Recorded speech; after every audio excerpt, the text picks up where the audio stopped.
hit me like a steam train. Hollywood's most notorious bad boy, Colin Farrell, has shocked the world by becoming a dad. I was struggling so hard just to keep my together. Colin wasn't there for his son's birth. He didn't even meet his son until he was 6 weeks old. He wasn't hitting certain benchmarks. He wasn't sitting up. He wasn't cooing. All my newborn son needed was a 26-year-old pisshead best friend. Colin Farrell has quite a reputation for excess. Rumours about his numerous Hollywood hookups. Angelina Jolie and Colin Farrell, could they be Hollywood's hot new couple? Must have been wild, the two of you together. We're the tabloids' friends. But Angelina's left her bad girl ways behind to become a better mom. It's a different kind of relationship, different kind of love.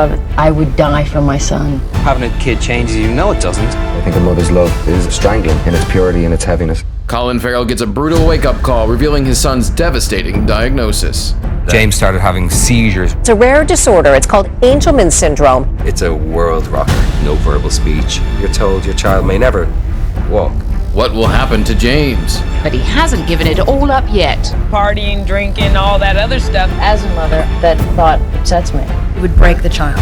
What is wrong with you? Will Colin change before it's too late? I just couldn't stop.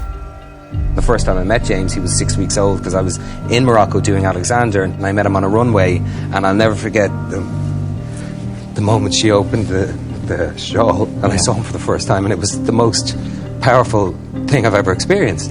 And I always thought that the power that I felt when I saw him was love. And of course, love was in there.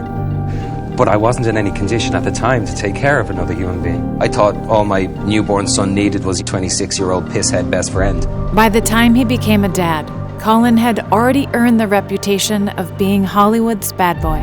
Basically, I'd been fairly drunk or high since I was 14. It's estimated that Colin drinks 3 bottles of whiskey, 12 bottles of wine, 60 pints of beer, and 280 cigarettes a week. When I was a late teen, I got brought in for questioning as a suspect in an attempted murder. I had a blackout that night. I was terrified. Thankfully, a friend of mine had kept a journal that particular night and that particular time. We were at a party the other side of town. But one of his co-stars saw past the bad boy to his real potential. Must have been wild, the two of you together. Everybody in the film is considered the odd man out. We're the tabloids' friends. You're a couple, I've read. I became his mom. I saw how hard he was working. He's not arrogant, he's not greedy, he's not selfish. So there seemed to be a bit of a frisson between your two characters, which was a bit disturbing, seeing as you were mother and son. And I, as a mother, can't imagine that. Because Angelina had just changed for her own son. I had a little rebellious past. When I was younger, I thought, oh God, I couldn't be somebody's mother. I was questioning whether, with my tattoos and my darker side, whether that same person could also be one day a wife and a mother. Angelina Jolie adopts her first son named Maddox. He's maybe a mom. It's touching to that side of me that is really nurturing and centered and really clear. But even with Angelina's example, Colin wasn't ready to change. Colin Farrell admits to being so hungover on set that it took him 56 takes to say one line. I would die for my son. This idea of you run from your parent who's tried to support you and nurture you. As a mother, that thought upsets me. I think a mother's love, as wonderful as it is strangling in its purity and its heaviness. Colin wasn't fully present, but even he could see something was wrong with James.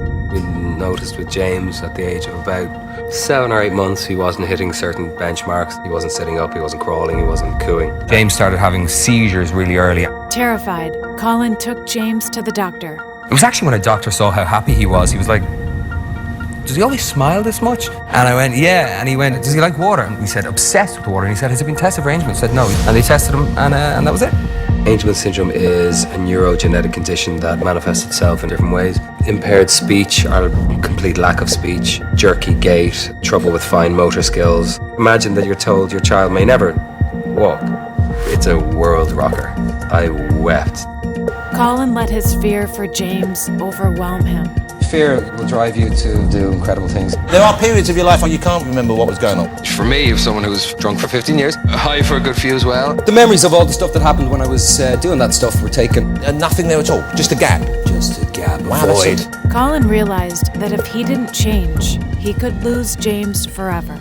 For the first 2 years of James's life, I wasn't open to change. I've been on such a mad trip for 6 or 7 years that I just had to step back and have a look at my life, and having my son was the primary reason. Just wanted to be there for him, wanted to be clear, be around him, remember being with him. So I was pretty sick. I went somewhere for 5 or 6 weeks, and I came out of the haze that I was in and that I'd burrowed myself into so deeply. And then you come out of that and everything was just in a degree of focus that I hadn't experienced. Colin changed to become the dad James needed him to be. You stopped drinking altogether? I haven't had a drop in 6 months. Was it difficult to give that up? It was tough, yeah, absolutely. One of the lucky ones, I'm out of it. I'm just really proud of him. He's a great dad. He genuinely wants to be the best guy in the world for his kid. Colin put James first. If I go on a chat show and I mention Angelman syndrome, then Cure Angelman, the website, gets a few thousand more hits and some money comes in and some people feel less alone. They are enormously grateful to him for speaking publicly, sharing James with the world, because every time Colin does that, it helps their child. It's a huge voice that has brought a ton of awareness. There's that fire in all of us, and if directed in the right way, it can be a force for good. And Colin got to be there for the moment he thought he'd never see. James taking his first steps a couple of weeks short of his 4th birthday. And it's obviously a monumental moment to be told that your child may never take the first step, and then to see those first steps it's a different sport altogether.